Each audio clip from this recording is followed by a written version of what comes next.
Summer days are long and hot, and water is scarce. It's a tough situation facing Jamil Shaheen, who owns a dairy farm in the occupied West Bank.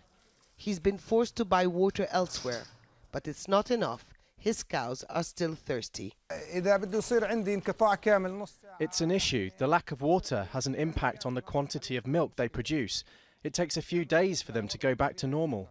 When they tell me there is no water at home, I don't worry, but here it's a problem. It started about 2 weeks ago. The town of Salfit and its surroundings are the worst affected. Local authorities have had to ration the trickle of water coming from Israel among some 70,000 people who live here.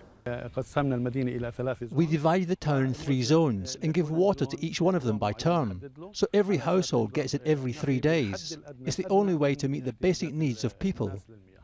Israel says the shortage is caused by a damaged water pump, poor infrastructure on the Palestinian side, and increased consumption during the hot season. But it's a long-running situation.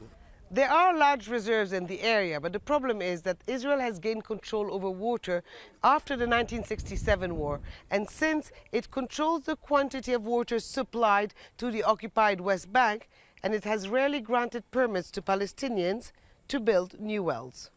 The annual quantity allocated to Palestinians is defined in the Oslo Accords. Palestinian water rights were to be part of the final status agreement. But 23 years later, Palestinians say the quantity hasn't been amended and they're getting well below what they actually need. Israel's water authority, however, says it often doubles that amount. And many like Radi Rayan complain that nearby settlements do not face the same shortages. They say we get enough, but it's not true. I have a garden and plants, but we don't want to water them.